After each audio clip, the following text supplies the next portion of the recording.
House wife అవుతావు, ఉదయం లేస్తే మంచి షాప్ కీపర్ అవుతావు, ఉదయం లేస్తే మంచి ఫార్మర్ అవుతావు, ఉదయం లేస్తే మంచి క్రికెటర్ అవుతావు. ఓకే, నిద్రపోతుంది, రాత్రి లేట్గా పడుకున్నావా? వాట్సాప్లో చూస్తున్నారా? ఫేస్బుక్ చూస్తున్నావా? బ్లూటిక్లు వస్తున్నాయా లేవని చూస్తున్నావా?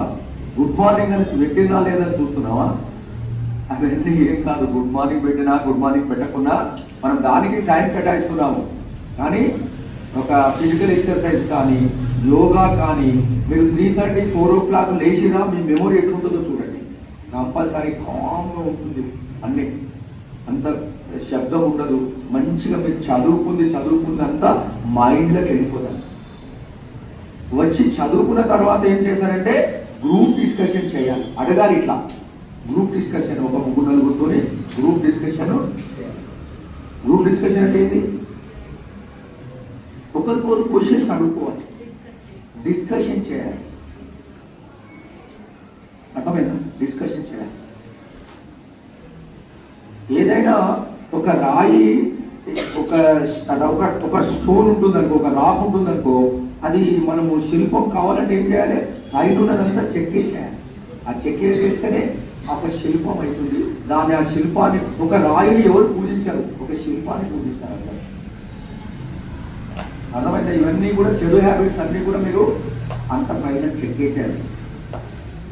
సెల్ ఫోన్ చూడడం, తల్లిదండ్రులను గౌరవించకపోవడం, ఇంట్లో పని చేయకపోవడం, తల్లిదండ్రులకు చిన్న చిన్న పనులు హెల్ప్ చేయకపోవడం,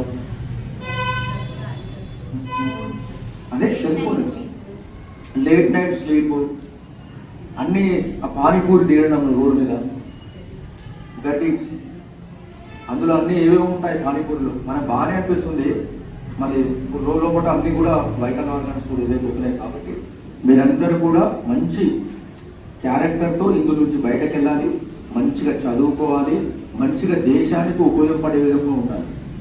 ఏదో ఇంటికి ఉపయోగపడే విధంగా కాకుండా, నీకు నువ్వు ఉపయోగపడే విధంగా కాకుండా, దేశము నాకేమిచ్చిందని కాకుండా దేశానికి నేనేమిస్తున్నాను, నా తల్లిదండ్రులు నన్ను పుట్టించారు, నా తల్లిదండ్రులకు నేనేమిస్తున్నాను, ఈ స్కూల్లో నేను చదువుకున్నాను, ఈ స్కూల్కు నేనేమిస్తున్నాను అనేది అనుకుని ముందుకు పోతే అది బాగుంటుంది. ఓకే, అర్థమైందా? అండర్స్టాండ్? ప్లీజ్ అతనికి అంటే